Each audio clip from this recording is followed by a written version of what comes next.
The last 48 hours have not been particularly great for Justin Trudeau. Some really shocking photos emerged of him. I think many of you have been following this story, and the international news media has been picking this up.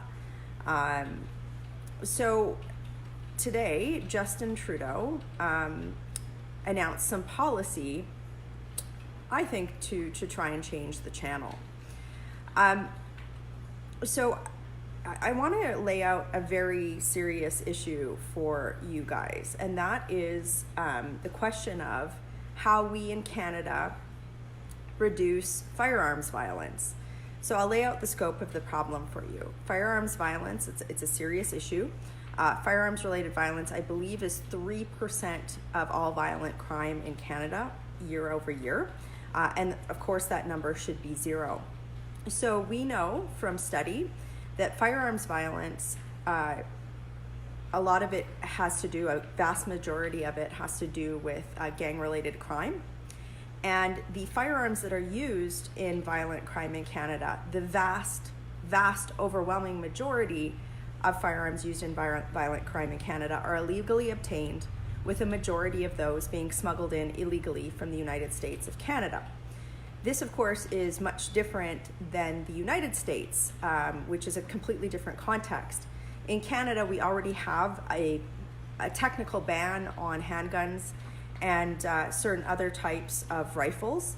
And in fact, you can't own a firearm in Canada legally without going through a very vigorous vetting process, training, and you have to be subject to a lot of scrutiny after the fact if you want to own a handgun or a firearm in Canada. So given those statistics, the course of action that I think most police chiefs and most rational people in Canada would say for us to address the very serious issue of firearms violence is that we need more resources for our law enforcement officials to be able to combat gang violence, to prevent it. We need to ensure that we have a very strenuous penalty regime for those that are involved in gang-related crime. And we need to be able to detect and deter illegal firearms from being imported into Canada. And we also need to make sure that those who do engage in that illegal trade are seriously punished. So we've known this for a long time. And over the last 4 years, Justin Trudeau has done nothing to address those issues. In fact, he tabled legislation, his omnibus justice bill, Bill C-75. It actually watered down the penalties for gang-related crime. We didn't see, he spent billions of dollars on a whole bunch of stuff that really did nothing to affect our communities, but he did not really invest in the RCMP or, local law enforcement agencies, especially in communities like Surrey and the Greater Toronto Area, in terms of being able to reduce gang-related violence. And then as well, here in Calgary, we know that the shortage of judges that it was caused by Justin Trudeau's changes to the judicial appointment process, we've seen people walk away from gang-related charges and firearms-related charges because of something called the Jordan application, which came into effect from a Supreme Court ruling in 2016. So to me, a really nonpartisan position on how to deal with firearms violence should be, how do we address this problem? We know that these guns are coming in illegally from the US. We know that gang members are using them, and in these targeted shootings, that should be the legislative framework. So today, instead of addressing any of those issues, in fact, I don't even think he said the word gang violence once, Justin Trudeau instead decided to divert resources from our law enforcement officials. Instead of focusing on where we know those firearms are coming from or who are using them, he has announced a policy that would essentially criminalize people in Canada that are the most highly vetted people in the country, that is the firearms ownership community. And he's also decided to use those resources to, criminalize the firearms community in Canada, hunters, sport shooters, Olympic sport shooters, they're actually statistically proven by Statistics Canada to be 3 times less likely than a member of the general population to be involved in firearms-related violence. So I want to read to you a statement that my party leader Andrew Scheer made today on this particular topic.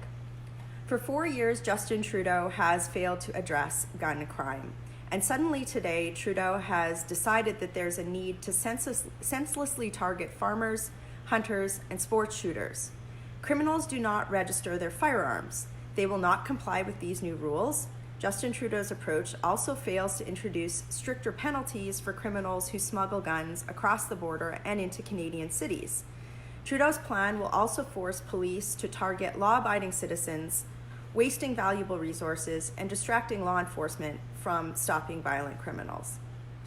If you care about reducing firearms violence in Canada to zero, what happened today you should be really disgusted with.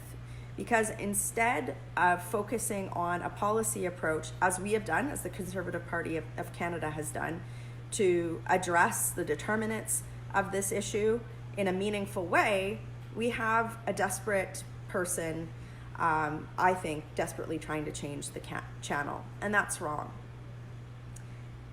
If this is an issue that is important to you, I encourage you to share this video with people and to contact your local Liberal candidate and just say, look, enough is enough. This is something that is really important, and every Canadian should care about this, because not only are we failing to address this issue, as police chiefs have said. Police chiefs across the country have made statements like, what Justin Trudeau has announced today won't solve the problem. So not only are we not going to address the issue, but we're diverting resources from addressing the issue to criminalize people in Canada who are proven through data to not be the problem, and moreover are law-abiding citizens. Enough is enough. We can't let this guy run the country anymore. He has lost the moral authority to govern this country. I'm going to get back on my doors here in Calgary Nose Hill, but I just wanted to let you know that for 4 years, the Conservative Party of Canada has been working very hard on this issue.